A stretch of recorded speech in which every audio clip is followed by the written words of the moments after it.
प्रभु ए सुंदर सुजोग देइथिबा हेतु मु खुशी आनंदित अटे।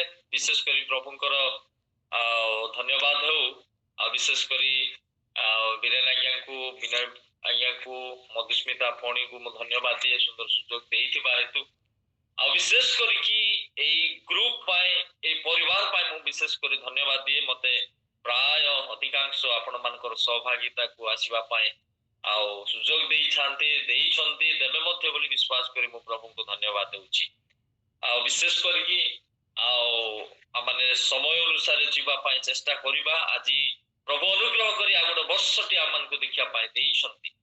यह गोटे आमन को पाए आशीर्वाद रो वर्ष, प्रथम वर्षर प्रथम दिनर प्रथम प्रभात रे आमन प्रभु को निकटवर्ती हेइछु। सेति पाए प्रभु गौरव पातु।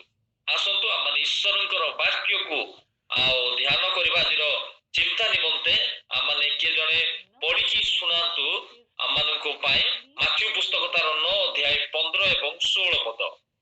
माथ्यू पुस्तक 9 अध्याय 15 एवं 16 पद।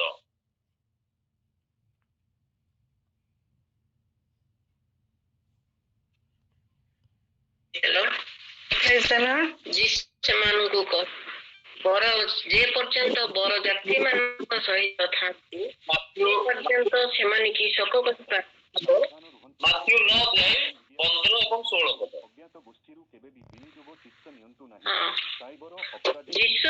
जीसु सेमान को बर जे पर्यंत बरजात्री मान सहित थांती से पर्यंत सेमाने की शोक करि पारंती। किंतु समय आसीबो जेतेबेले सेमान को ठारू बर को तोड़ी निया जिवो काढ़ी निया जिवो आ जेतेबेले सेमाने उपवास करबी केही नुहा लुगार ताली पुराना लुगारे पकाई नहीं, कारण सेही ताली लुगारू बेसी छिंडी जाए एवं आहुरी अधिक बड़ बिड़ा होई चिरा होई जाए। 17 पद। आ लोके नुआ द्राक्ष रस पुराना कुंफारे रखती नहीं, रखिले कुंफा फाटी जाए और द्राक्ष रस पड़ी जाए और कुंफा सब नष्ट हुए। किंतु लोके नुआ द्राक्ष रस नुआ लुगारे रखती, पुणी उभय रक्षा पाए।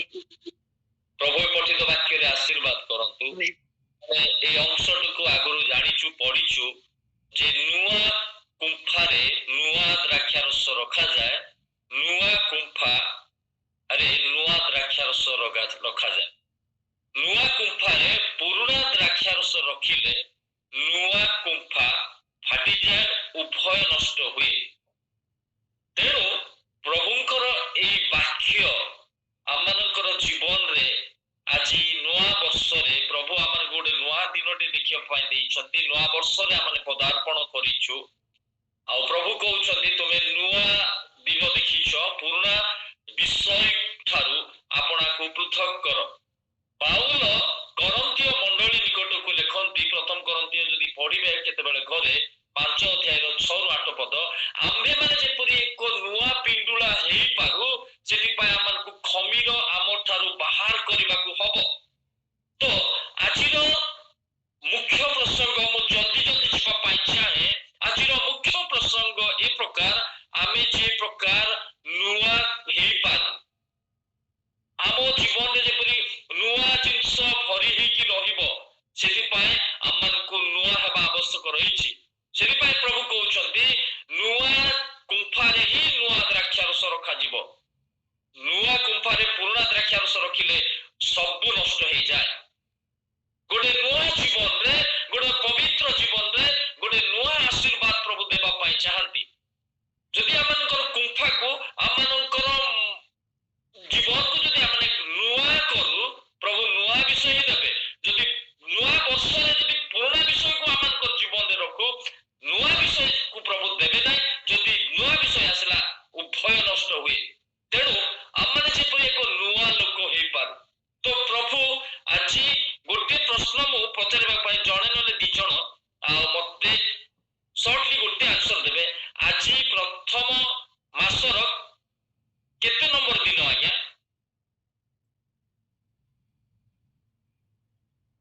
प्रथम दिन। धन्यवाद। तो प्रभु कहउछंती प्रथम मासर प्रथम दिन रे प्रभु आमन को कोन शिक्षा देबा पाई चाहंती। आसतु आमने अल्प समय चिंता करिबा जेपरि आमे नुआ हेई परिबा नुआ आशीर्वाद आमनकर जीवन रे आम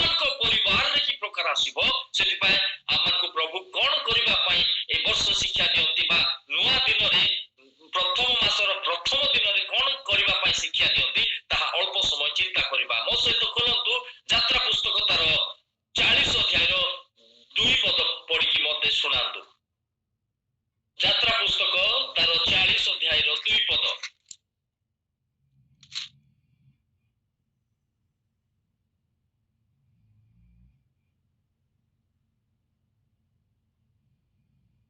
କିଏ ପଢିକି ଶୁଣାନ୍ତୁ ଟିକେ। ଦୟାକରି କିଏ ଜଣେ ପଢନ୍ତୁ। ତୁମ୍ଭେ ଏକ ମାସର ପ୍ରଥମ ଦିନରେ ସମାଗମ ତମ୍ବୁର ଆବାସ ସ୍ଥାପନ କରିବ। ପ୍ରଥମ ମାସର ପ୍ରଥମ ଦିନରେ ସମାଗମ ତମ୍ବୁର ଆବାସ ସ୍ଥାପନ କରିବ। ଇସ୍ରାଏଲ ମୋସାଙ୍କୁ ପ୍ରଭୁ କହୁଛନ୍ତି ତୁମ୍ଭେମାନେ ପ୍ରଥମ ମାସର ପ୍ରଥମ ଦିନରେ ସମାଗମ ତମ୍ବୁ ବା ଆବାସ ତମ୍ବୁ ସ୍ଥାପନ କରିବ। ଯେତେବେଳେ ଇସ୍ରାଏଲ ଲୋକମାନେ ଏକ ମିଶର ଦେଶର ଠାରୁ ଯେତେବେଳେ ବାହାରିକି ଆସିଲା ପରେ ସେମାନଙ୍କୁ ପ୍ରଭୁ ପରମେଶ୍ୱର ଶିକ୍ଷା ଚେତନା ଦେବା ପାଇଁ ଚାହାନ୍ତି ଏବଂ ସେମାନଙ୍କ ସହିତ ମିଳିତ ହେବା ପାଇଁ ଚାହାନ୍ତି। ସେଥିପାଇଁ ସେମାନଙ୍କୁ ଈଶ୍ୱରଙ୍କର ସହିତ ସମ୍ପର୍କର ସ୍ଥାନକୁ ପ୍ରସ୍ତୁତ କରିବା ପାଇଁ କହୁଛନ୍ତି। ତ ପ୍ରସ୍ତୁତ କରିବାର ସ୍ଥାନକୁ ପ୍ରଭୁ କହୁଛନ୍ତି ତୁମେ ସେଇ ସମାଗମ ତମ୍ବୁକୁ ତିଆରି କରିବ। ତ କୋଉ ଦିନ ତିଆରି କରିବ? ପ୍ରଥମ ମାସର ପ୍ରଥମ ଦିନରେ ସମାଗମ ତମ୍ବୁ ବା ଈଶ୍ୱରଙ୍କର ସହିତ ସାକ୍ଷାତ କରିବାର ସ୍ଥାନ ବା ଈଶ୍ୱରଙ୍କର ସହିତ ସମ୍ପର୍କର ସ୍ଥାନକୁ ପ୍ରଭୁ କହୁଛନ୍ତି ତୁମେ ପ୍ରଥମ ମାସର ପ୍ରଥମ ଦିନରେ ତୁମେ ତାହାକୁ ସ୍ଥାପନ କରିବ। ମୋର ପ୍ରିୟ ପ୍ରଭୁଙ୍କର ଲୋକମାନେ, ଆମମାନଙ୍କୁ ପ୍ରଭୁ ଆଜି ଏହା କରିବା ପାଇଁ ଚାହାନ୍ତି। ଆଜି ଯେତେବେଳେ ଆମେ ଫାଷ୍ଟ ଇୟରର ଫାଷ୍ଟ ଡେରେ ଅଛୁ, ପ୍ରଥମ ମାସର ପ୍ରଥମ ଦିନରେ ଅଛୁ, ପ୍ରଭୁ କହିବା ପାଇଁ ଚାହାନ୍ତି ତୁମେ ମୋ ସହିତ ସାକ୍ଷାତ କରିବାର ସ୍ଥାନକୁ ତୁମକୁ ସ୍ଥାପନ କରିବାକୁ ପଡିବ। ଆମମାନେ ଈଶ୍ୱରଙ୍କ ସହିତ କି ପ୍ରକାର ଭାବରେ ସମ୍ପର୍କ ସ୍ଥାପନ କରୁଛୁ, କି ପ୍ରକାର ଭାବରେ ଈଶ୍ୱରଙ୍କ ସହିତ ମିଳନ କରୁଛୁ, ସେଇ ସ୍ଥାନ ଆମମାନେ ନିଜେ ନିଜର ସ୍ଥାନକୁ ଜାଣୁ। କାରଣ ସମାଗମ ତମ୍ବୁ ଯୋଉ ସ୍ଥାନରେ କି ପ୍ରାର୍ଥନାର ବଳି ଉତ୍ସର୍ଗ କରାଯାଏ, ଧନ୍ୟବାଦର ବଳି ଉତ୍ସର୍ଗ କରାଯାଏ, ପ୍ରଭୁଙ୍କ ନିକଟରେ ସାକ୍ଷାତ କରି ପ୍ରଭୁଙ୍କୁ ଗୌରବ କରିବାର ସ୍ଥାନ ଅଟେ। ସେଥିପାଇଁ ମୋସାଙ୍କୁ ପ୍ରଭୁ କହୁଛନ୍ତି ସେ ସମାଗମ ତମ୍ବୁକୁ ତୁମେ କଣ କର? ତିଆରି କର, ଯେଉଁ ସ୍ଥାନରେ କି ତୁମେ ଏବଂ ମୁଁ ଉଭୟ ସାକ୍ଷାତ କରିପାରିବା। ଗୋଟେ ଖ୍ରୀଷ୍ଟୀୟ ଜୀବନରେ ଈଶ୍ୱରଙ୍କ ସହିତ ସମ୍ପର୍କର ସ୍ଥାନ ଥିବାର ଅଛି, ଏକ ପ୍ରାର୍ଥନାର ଜୀବନ ଥିବାର ଅଛି, ଏକ ପବିତ୍ରତାର ଜୀବନ ଥିବାର ଅଛି, ଏକ ପ୍ରଭୁ ଭୟ ଜୀବନ ଥିବାର ଅଛି, ଯୋଉ ସ୍ଥାନରେ କି ଆମେ ଗଲେ ଈଶ୍ୱରଙ୍କ ସହିତ ସାକ୍ଷାତ କରିପାରିବା। ଯେତେବେଳେ ଏଲିୟଙ୍କ ସମୟରେ, ଇସାଇଙ୍କ ସମୟରେ ଯେତେବେଳେ ଦେଖୁ ସେମାନେ ଯାଉଥିଲେ ଗୋଟେ ସ୍ଥାନକୁ, ଯେତେବେଳେ ଏଲିସାଙ୍କ ସମୟରେ ସୁନେମିଆଙ୍କ ପୁଅ ଯେତେବେଳେ ମରିଗଲେ, ସୁନେମିଆଙ୍କର ପୁଅକୁ ଏଲିସାଏ ହସ୍ତରେ ଧରି ଆପଣ ରହିବା କୋଠରୀ ଉପରକୁ ଚାଲିଗଲେ ଏବଂ ସେଇ ସ୍ଥାନରେ ପ୍ରାର୍ଥନା କଲେ। ସେଇ ସ୍ଥାନରେ ପ୍ରଭୁ ସେଇ ପୁଅକୁ ଜୀବନ ଦେଲେ।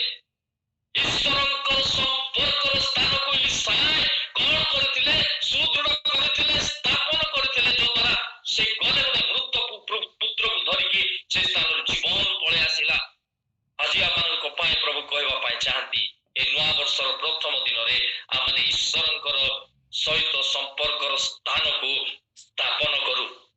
ଯଦି ସମ୍ପର୍କର ସ୍ଥାନ ଯଦି ଆମର ଭଗ୍ନ ଅବସ୍ଥାରେ ଅଛି, ପ୍ରାର୍ଥନା ଜୀବନ ଭଗ୍ନ, ପ୍ରଭୁ ଭୟ ଭଗ୍ନ, ଈଶ୍ୱରଙ୍କ ସହିତ ମିଳିତ ହେବାର ଭଗ୍ନ ଜୀବନ ଯଦି କାଟୁଛୁ, ପ୍ରଭୁ କହିବା ପାଇଁ ଚାହାନ୍ତି ଯେ ମୋ ସହିତ ସମ୍ପର୍କର ସ୍ଥାନ ତୁମେ ତିଆରି କରିବାକୁ ପଡିବ।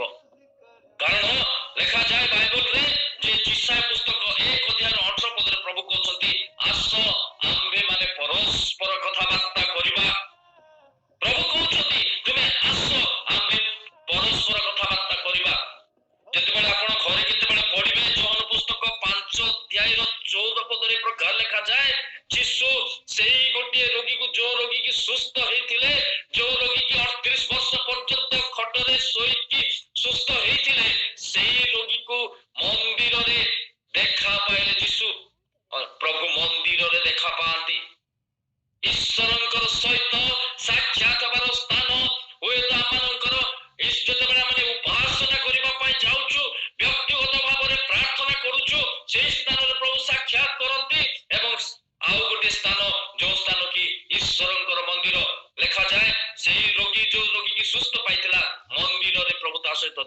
କଲେ, ସାକ୍ଷାତ କଲେ।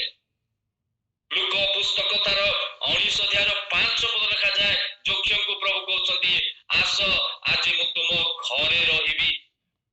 ପ୍ରଭୁ ଅନେକ ସମୟରେ ଆମ ଘରେ ରହିବା ପାଇଁ ଚାହାନ୍ତି, ଆମମାନଙ୍କୁ ଆମ ଘରେ ସାକ୍ଷାତ କରିବା ପାଇଁ ଚାହାନ୍ତି। ତ ଆମ ପରିବାର କି ପ୍ରକାର ହେବା ଆବଶ୍ୟକ, ଆମର ଗୃହ କି ପ୍ରକାର ହେବା ଆବଶ୍ୟକ ରହିଛି। ମୋର ପ୍ରିୟ ପ୍ରଭୁଙ୍କ ଲୋକମାନେ, ପ୍ରଭୁଙ୍କର ବାକ୍ୟରେ ଆମେ ଦେଖୁ ଯେ ଯେତେବେଳେ ପ୍ରଭୁ ନୂଆ ଜିନିଷ ଦେବା ପାଇଁ ଚାହୁଁଛନ୍ତି, ସେଇ ନୂଆ ଜିନିଷକୁ ଆମକୁ ନୂଆ ଜାଗାରେ ହିଁ ରଖିବାକୁ ପଡିବ। ଯଦି ଆମର ପୁରୁଣା ଜୀବନ ଥିବ, ପୁରୁଣା ବିଷୟ ଥିବ, ପ୍ରଭୁ କିଛି ନୂଆ ବିଷୟ ଦେବା ପାଇଁ ଚାହିଁବେ, ଦେବେ ନାହିଁ। ଯଦି ଦେଲେ ମଧ୍ୟ ଲେଖାଯାଏ କାଗଜରେ ଉଭୟ ଫାଟିଯାଏ। ତେଣୁ କରିକି ଆମମାନଙ୍କୁ ପୁରୁଣା ଜିନିଷକୁ ହଟେଇକି ନୂଆ ପରିଷ୍କାର କରିବାର ଅଛି। ଆମେ ଈଶ୍ୱରଙ୍କର ସହିତ ଯେତେବେଳେ ଆମେ ସମ୍ପର୍କ କରିବାର ସ୍ଥାନକୁ ଯେତେବେଳେ ଦେଖୁ, ଆମମାନଙ୍କର ସ୍ଥାନ କି ପ୍ରକାର ଅଟେ। ଦ୍ୱିତୀୟ ବଂଶାବଳୀ ପୁସ୍ତକ ତାର 15 ଅଧ୍ୟାୟର 8 ପଦରେ ଏହି ପ୍ରକାର ଲେଖାଯାଏ, ଇସ୍ରାଏଲ ଲୋକମାନେ ସେମାନେ ଆମ ନିଜ ନିଜର ଇଚ୍ଛା ଅନୁସାରେ ଚାଲୁଥିଲେ, ଈଶ୍ୱର ବିହୀନ ଜୀବନ କାଟୁଥିଲେ, ଯଦ୍ୱାରା ସେମାନଙ୍କ ମଧ୍ୟରେ ଶାନ୍ତି ନଥିଲା, ଆନନ୍ଦ ନଥିଲା। ଯେତେବେଳେ ବଂଶାବଳୀ, ସେ ଦ୍ୱିତୀୟ ବଂଶାବଳୀ 15 ଅଧ୍ୟାୟର 3-4 ପଢିବେ, ଈଶ୍ୱର ଭୟ ସେମାନଙ୍କ ପାଖରେ ନାହିଁ, ଯଦ୍ୱାରା ସେମାନେ ପରସ୍ପର ମଧ୍ୟରେ ଶାନ୍ତି ଜୀବନ କାଟୁଛନ୍ତି। ଯେତେବେଳେ ସେମାନେ ଜାଣିପାରିଲେ ଈଶ୍ୱର ବିହୀନ ଜୀବନ କାଟୁଥିବା ହେତୁ ଆଜି ଆମେ ଅଶାନ୍ତିରେ ଅଛୁ, ସେଥିପାଇଁ ସେମାନେ କଣ କଲେ?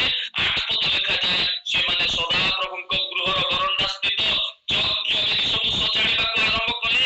ଯୋଉ ଯଜ୍ଞ ବେଦୀରେ କି ଈଶ୍ୱରଙ୍କ ସହିତ ସାକ୍ଷାତ କରି ହୁଏ, ଯୋଉ ଯଜ୍ଞ ବେଦୀରେ କି ଈଶ୍ୱରଙ୍କ ନିକଟରେ ଧନ୍ୟବାଦ ବଳି, ପାପାର୍ଥକ ବଳି, ମଙ୍ଗଳାର୍ଥକ ବଳି ଉତ୍ସର୍ଗ କରି ହୁଏ, ସେଇ ସବୁ ସ୍ଥାନକୁ ସେମାନେ ପ୍ରସ୍ତୁତ କରୁଛନ୍ତି, ପୁନର୍ନିର୍ମାଣ କରୁଛନ୍ତି। ଆଜି ପ୍ରଭୁ ଆମକୁ ପ୍ରଥମ ଦିନରେ ମୋଶେକୁ କହିଲା ପରି କହୁଛନ୍ତି, ତୁମର ସେଇ ସମାଗମ ତମ୍ବୁ, ଯୋଉ ତମ୍ବୁରେ କି ଯୋଉ ଯଜ୍ଞ ବେଦୀରେ କି ମୁଁ ତୁମ ସହିତ ସାକ୍ଷାତ କରିବି, ମୁଁ ତୁମ ପରିବାରକୁ ସାକ୍ଷାତ କରିବି, ସେଇ ସ୍ଥାନକୁ ତୁମକୁ ପ୍ରସ୍ତୁତ କରିବାକୁ ପଡିବ। କାରଣ ପ୍ରଭୁ ଆମକୁ ସାକ୍ଷାତ କରିବା ପାଇଁ ଆସନ୍ତି। ଆମମାନଙ୍କର ପ୍ରାର୍ଥନା, ଆମମାନଙ୍କର ସବୁ ବିଷୟ ଯେତେବେଳେ ଆମେ ଜଣେଇବା ପାଇଁ ଚାହୁଁଛୁ, ସେଇ ସ୍ଥାନକୁ ଆମକୁ ସାକ୍ଷାତ କରିବାକୁ ପଡିବ। ଅନେକ ସମୟରେ ଅନେକ ବିଷୟକୁ ଆମେ ତିଆରି କରୁ। ରାତି ପୁସ୍ତକ ଲେଖାଯାଏ, ଗୋଟେ ବିରାଟ ବଡ ସ୍ୱର୍ଗ ପର୍ଯ୍ୟନ୍ତ କେତେ ଲୋକ ଚାହିଁଲେ ଯେ ସ୍ୱର୍ଗ ପର୍ଯ୍ୟନ୍ତ ଗୋଟେ ଦୁର୍ଗଟା ତିଆରି କରିବା ପାଇଁ, ପାଚେରୀଟା ତିଆରି କରିବା ପାଇଁ, ନିଜେ ନିଜେ ବିଖ୍ୟାତ ହେବା ପାଇଁ। ଅନେକ ସମୟରେ ଆମମାନଙ୍କର ଜୀବନରେ ଅନେକ ବିଷୟକୁ ଆମେ ଲାଳାୟିତ ହଉଛୁ, ଅନେକ ବିଷୟକୁ ତିଆରି କରିବା ପାଇଁ, ଆମମାନଙ୍କର ସ୍ୱାର୍ଥ ପାଇଁ, ଆମମାନଙ୍କର ସ୍ୱାର୍ଥ ପାଇଁ ଆମେ ଅନେକ ବିଷୟ ତିଆରି କରୁଛୁ। ପ୍ରଭୁ କହୁଛନ୍ତି ଏଇ ବର୍ଷର ପ୍ରଥମ ମାସର ପ୍ରଥମ ଦିନରେ ମୋ ସହିତ ସାକ୍ଷାତ କରିବା ବା ସମାଗମ ତମ୍ବୁ ବା ମୋ ସହିତ ସାକ୍ଷାତ କରିବାର ସ୍ଥାନକୁ ପ୍ରସ୍ତୁତ କର। ଯଦି ଆମମାନଙ୍କ ପାଇଁ ପ୍ରାର୍ଥନା ଜୀବନ ଯଦି ଭଗ୍ନ ଅବସ୍ଥାରେ ଅଛି, ପ୍ରଭୁ କହୁଛନ୍ତି ପ୍ରଥମ ଦିନରେ, ପ୍ରଥମ ମାସରେ ସେଇ ସ୍ଥାନକୁ ଆମମାନଙ୍କୁ ପ୍ରସ୍ତୁତ କରିବାକୁ ପଡିବ, ତିଆରି କରିବାକୁ ପଡିବ, ଯଦ୍ୱାରା ପ୍ରଭୁ ନିତ୍ୟ ଏ ବର୍ଷ ସାରା ଆମକୁ ସେ ସମାଗମ ତମ୍ବୁରେ ଯେ ପ୍ରକାର ଯାଜକମାନଙ୍କ ସହିତ ପ୍ରଭୁ ସାକ୍ଷାତ କରୁଥିଲେ, ଆମକୁ ମଧ୍ୟ ପ୍ରଭୁ ସାକ୍ଷାତ କରିବେ। ନୂଆ ନୂଆ ଆଶୀର୍ବାଦ, ନୂଆ ନୂଆ ଉତ୍ତର, ନୂଆ ନୂଆ ବ୍ଲେସିଂ ପ୍ରଭୁ ଆମମାନଙ୍କୁ ଦେଇକି ଯିବେ। ଦ୍ୱିତୀୟ ବିଷୟ, ଦ୍ୱିତୀୟ ବଂଶାବଳୀ 29 ଅଧ୍ୟାୟର 17 ପଦ ଟିକେ ପଢିକି ଶୁଣା। ଦ୍ୱିତୀୟ ବଂଶାବଳୀ 29 ଅଧ୍ୟାୟର 17 ପଦ।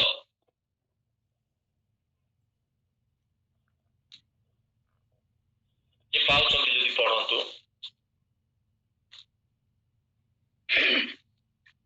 ପୁଣି ଯାଜକମାନେ ସଦାପ୍ରଭୁଙ୍କ ଗୃହର ଅନ୍ତଃଭାଗକୁ ଶୁଚି କରିବା ପାଇଁ ଗଲେ। ପୁଣି ସଦାପ୍ରଭୁଙ୍କ ମନ୍ଦିରରେ ଯେ ସବୁ ଅଶୌଚ ପାଇଲେ, ତାହା ବାହାର କରି ସଦାପ୍ରଭୁଙ୍କ ଗୃହର ପ୍ରାଙ୍ଗଣକୁ ଆଣିଲେ। ଆଉ ଲେବୀୟମାନେ ତାହା ସଂଗ୍ରହ କରି ବାହାରକୁ କିଦ୍ରୋନ ନଦୀକୁ ବୋହି ନେଇଗଲେ। 17 ପଦ। ସେମାନେ ପ୍ରଥମ ମାସର ପ୍ରଥମ ଦିନରେ ପବିତ୍ର କରିବାକୁ ଆରମ୍ଭ କଲେ ଓ ମାସର ଅଷ୍ଟମ ଦିନରେ ସେମାନେ ସଦାପ୍ରଭୁଙ୍କ ବରଣ୍ଡାକୁ ଆସିଲେ। ପୁଣି 8 ଦିନ ମଧ୍ୟରେ ସେମାନେ ସଦାପ୍ରଭୁଙ୍କ ଗୃହ ପବିତ୍ର କଲେ। ଆଉ ସେମାନେ ପ୍ରଥମ ମାସର 16 ଦିନରେ ସମାପ୍ତ କଲେ। ପ୍ରଥମ ମାସର 17 ପଦରେ ସେମାନେ ପ୍ରଥମ ମାସର ପ୍ରଥମ ଦିନରେ ପବିତ୍ର କରିବାକୁ ଆରମ୍ଭ କଲେ। ଯାଜକମାନେ ଈଶ୍ୱରଙ୍କର ଗୃହକୁ ପ୍ରଥମ ମାସର ପ୍ରଥମ ଦିନରେ, ଦ୍ୱିତୀୟ ବିଷୟକୁ ଦେଖୁ, ସେମାନେ ପବିତ୍ର କରିବାକୁ ଆରମ୍ଭ କରୁଛନ୍ତି। ମୋର ପ୍ରିୟ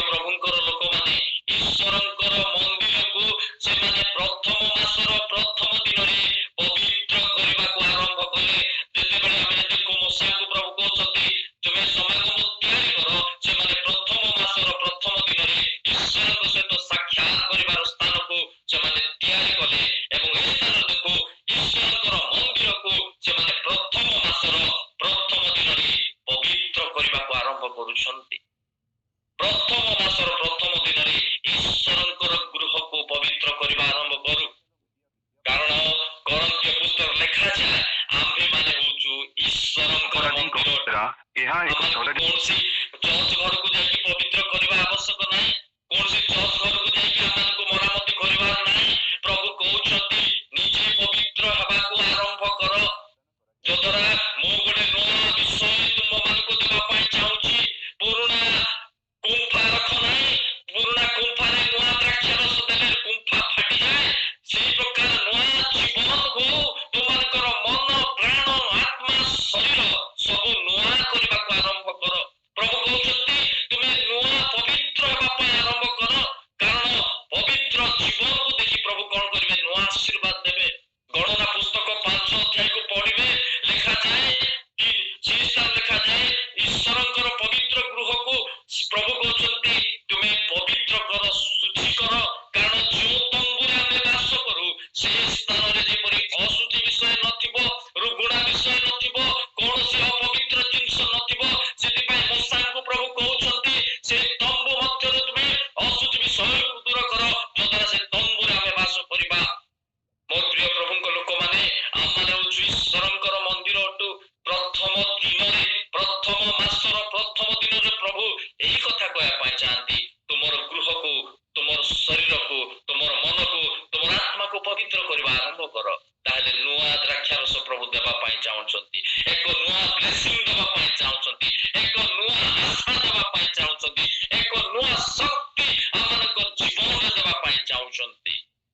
ଗଣନା 11 ଅଧ୍ୟାୟର 1 ପଦ ଯେତେବେଳେ ଦେଖିବେ ଯେ ଈଶ୍ୱରଙ୍କର ତମ୍ବୁରେ ବାସ କରୁ କରୁ ମୂଷାଙ୍କୁ, ଈଶ୍ୱରଙ୍କର ଭକ୍ତ ଦାସ ମୂଷାଙ୍କୁ ମରିୟମ ତାଙ୍କ ଭଉଣୀ ଏବଂ ହାରଣ ସେମାନେ ବଚସା କଲେ।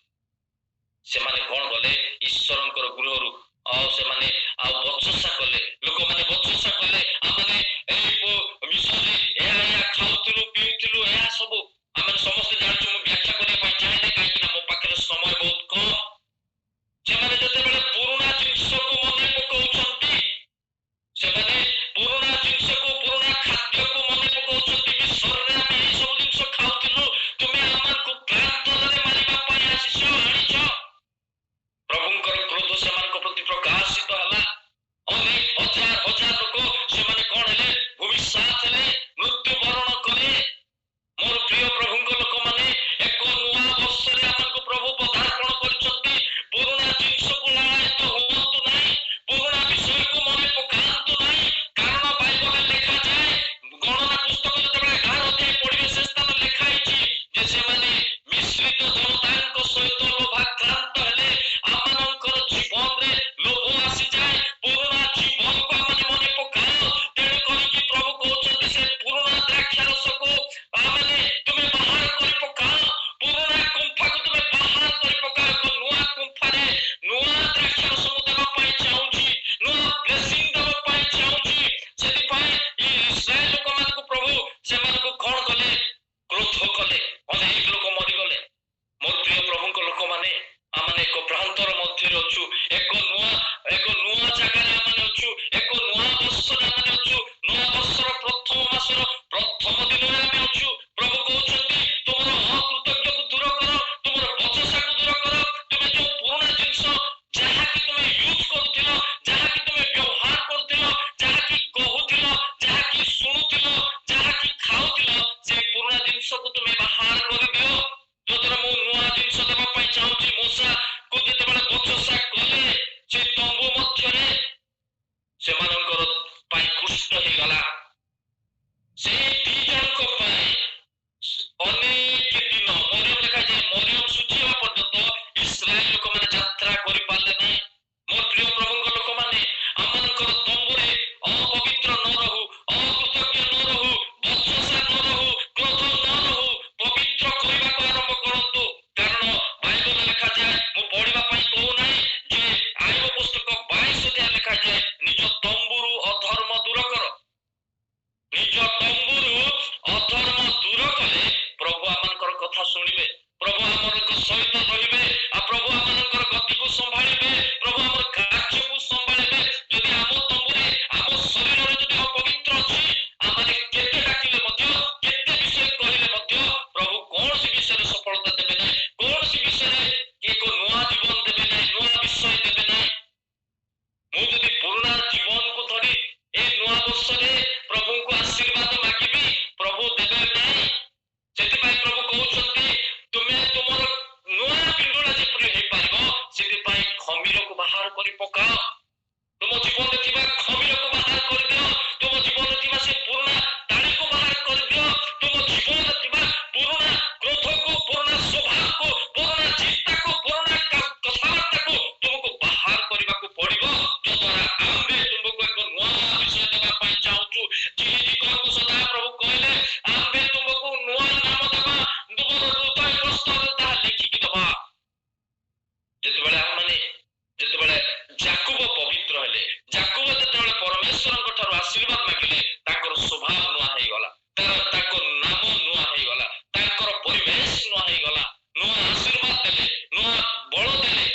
लोक माने आज आमने कोन परिष्कार करूछु कोन परिष्कार करबाको आरंभ करूछु आमानकर अनेक चिंता थाए अनेक योजना थाए ए वर्ष मु एया तयारी करबी ए वर्ष मु मो घर को रिपेयरिंग करबी घर सब झड़ा झड़ी करबी सब करबी प्रभु कहउछंती रे बाबा मो सहित साक्षात करिवार स्थान को प्रस्तुत करो एवं मु जो स्थान रे तुम भीतर रहउची से स्थान को पवित्र करबाको आरंभ करो ताहेले जाकी मु आसीबी मु आसिले ब्लेसिंग आसीबो जीसु आसिले आशीर्वाद आसे जीसु आसिले सुस्थता आसे जीसु आसिले प्रचुरता आसे जीसु आसिले मंगल आसे तेणु करी जीसु जो स्थान रे रहंती जीसु जो स्थान रे रहंती सेही पवित्र शरीर को आमानकु शरीर को पवित्र करिवार अछि तेणु प्रभुଙ୍କର गौरव प्रथम मासर प्रथम दिन रे आमानकु पवित्र करबाको आरंभ करबा पई प्रभु कहउछंती तृतीय विषय एजरा पुस्तक तार 7 अध्याय 9 पद जल्दी टिके पढ़ी के सुनातु जा एजरा 7 अध्याय 9 पद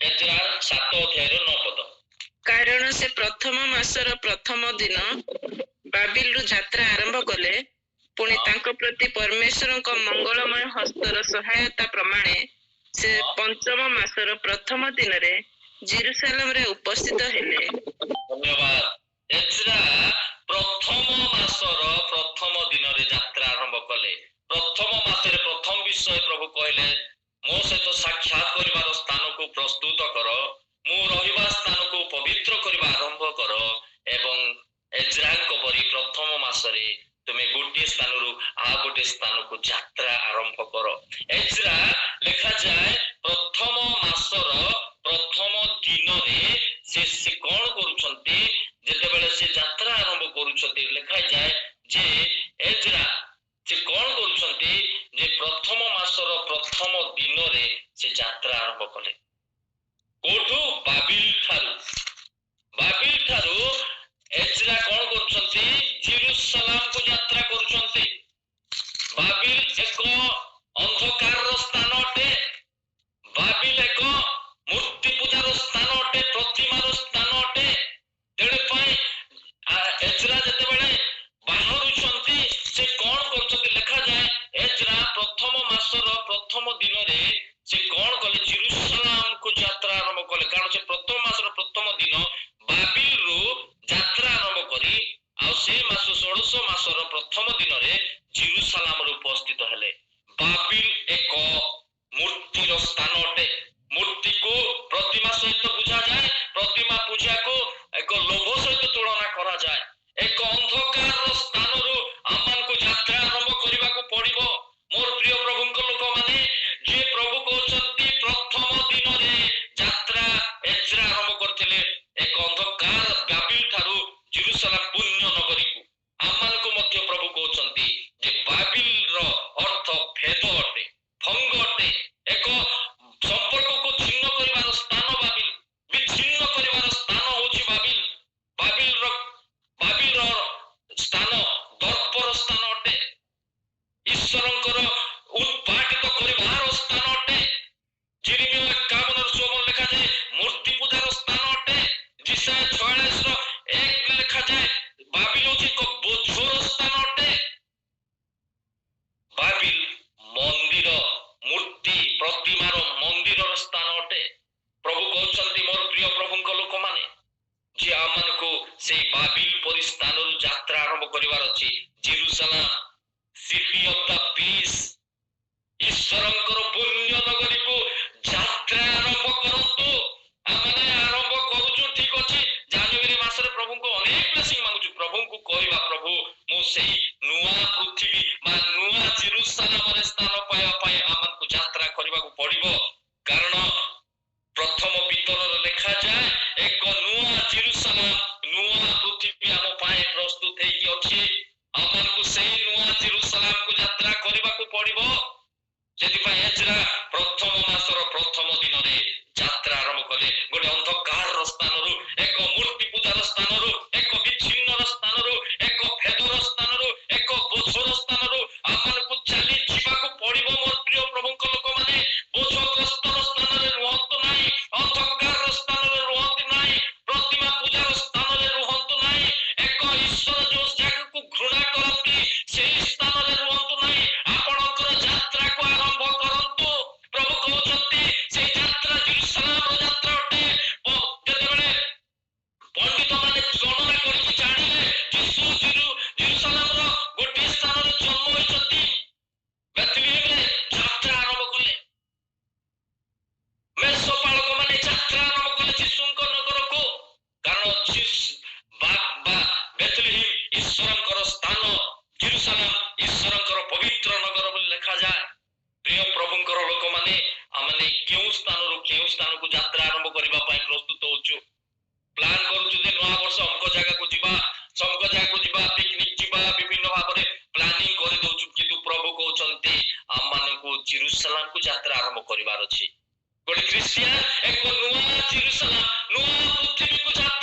ସେଇ ପ୍ରତାରଣା ବିଷୟରେ ଆପଣମାନଙ୍କ ନିକଟରେ ରଖିବା ପାଇଁ ଚାହେଁ, କିନ୍ତୁ ମୁଁ ସେଇ ଆଡକୁ ଯିବି ନାହିଁ। ଆମମାନଙ୍କର ଯାତ୍ରା, ଆମମାନଙ୍କର ବିଳାପ 3:40 ଲେଖା ଆପଣା ପଥକୁ ଅନୁସନ୍ଧାନ କରି ଆମମାନେ ପ୍ରଭୁଙ୍କ ପ୍ରତି ଫେରିବାର ଅଛି। ପ୍ରିୟ ପ୍ରଭୁଙ୍କ ଲୋକମାନେ, ଆମମାନେ ବିପଥ ଗମନରେ ଯାଉଛୁ ନା ସେଇ ସ୍ଥାନରେ ଅଛୁ? ଅନ୍ଧକାର ସେ ବାବିଲର ସ୍ଥାନରେ ହିଁ ଆମେ ଅଛୁ ଏବଂ ପ୍ରଭୁଙ୍କର ନୂଆ ଆଶୀର୍ବାଦକୁ ମାଗୁଛୁ।